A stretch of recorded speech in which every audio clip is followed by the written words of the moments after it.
research and innovate. Join with us. United Institute of Technology, Coimbatore.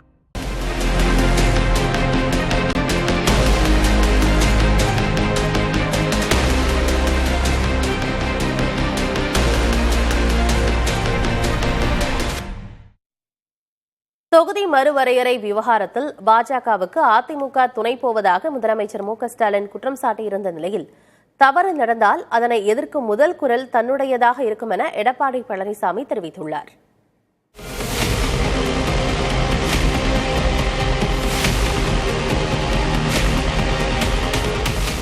மக்கள் தொகைக்கு ஏற்ப மக்களவைத் தொகுதிகளை மறுவரையறை செய்ய மத்திய பாஜக அரசு திட்டமிட்டிருக்கும் சூழலில் இதற்கு திமுக மற்றும் இந்தியா கூட்டணி கட்சிகள் தொடக்கம் முதலே எதிர்ப்பு தெரிவித்து வருகின்றன. இப்படியான நிலையில் தொகுதி மறுவரையறை தொடர்பாக தனது எச்சரிக்கை நிரூபணமாகிவிட்டதாக முதல்வர் மு க ஸ்டாலின் கூறியுள்ளார். அத்துடன் பாஜகவுடன் கூட்டணி வைத்துள்ளதன் மூலம் எடப்பாடி பழனிசாமி இந்த சதி திட்டம் குறித்து எதுவும் கூறாமல் அமைதியாக இருப்பதோடு மத்திய அரசுக்கு துணை போவதாகவும் குற்றம் சாட்டியிருந்தார். இதற்கு விளக்கம் அளித்துள்ள அதிமுக பொதுச் செயலாளர் எடப்பாடி பழனிசாமி தொகுதி மறுசீரமைப்புக்கு ஒருபோதும் அனுமதிக்க மாட்டோம் என கூறியுள்ளார்.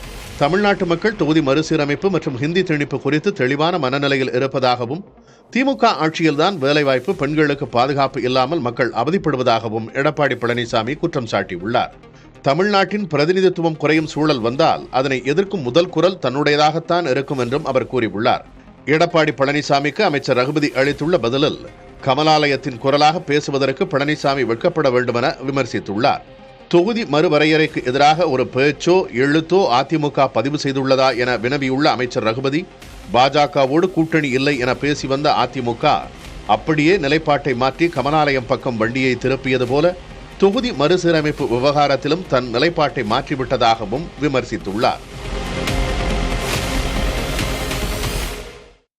தமிழக மக்கள் உங்கள் துரோகத்தை ஒருபோதும் மன்னிக்க மாட்டார்கள் என்று அதிமுக பொதுச் செயலாளர் எடப்பாடி பழனிசாமியை திமுக எம்பி கனிமொழி விமர்சித்துள்ளார். இன்னும் வராத ஒன்றை புலி வருது என்று பூச்சாண்டி காட்டும் வேலையை ஸ்டாலின் தொடர்ந்து செய்கிறார் என்று தொகுதி மறுசீரமைப்பு விவகாரத்தில் முதல்வரை பழனிசாமி விமர்சித்திருந்தார். இதற்கு பதிலளிக்கும் வகையில் திமுக எம்பி கனிமொழி வெளியிட்ட பதிவில் சொந்த மாநில நலன்களை கைவிட்டு தனிப்பட்ட அரசியலுக்காக டெல்லி எஜமானர்களுக்கு பணிந்து நடப்பவர் தங்களுக்கு போதிக்க எந்த உரிமையும் இல்லை என காட்டமாக குறிப்பிட்டுள்ளார். அச்சுறுத்தல் தங்கள் வீட்டு வாசலுக்கு வந்துவிட்டதாகவும் அவர் தெரிவித்துள்ளார். டெல்லி எஜமானர்களின் பொய்கள் தமிழ்நாட்டில் எடுபடாது என்று கூறியுள்ள கனிமொழி எம்பி தெளிவாக வரையறுக்கப்பட்ட அரசமைப்பு தீர்வையே தாங்கள் கோருவதாகவும் குறிப்பிட்டுள்ளார். மேலும் தாங்கள் அமைதியாக இருக்க மாட்டோம், அரசமைப்பு உத்தரவாதங்கள் கிடைக்கும் வரை குரல் எழுப்புவோம் என்றும் திமுக எம்பி கனிமொழி தெரிவித்துள்ளார்.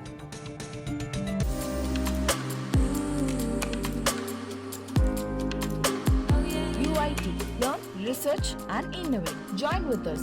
United Institute of Technology, Coimbatore.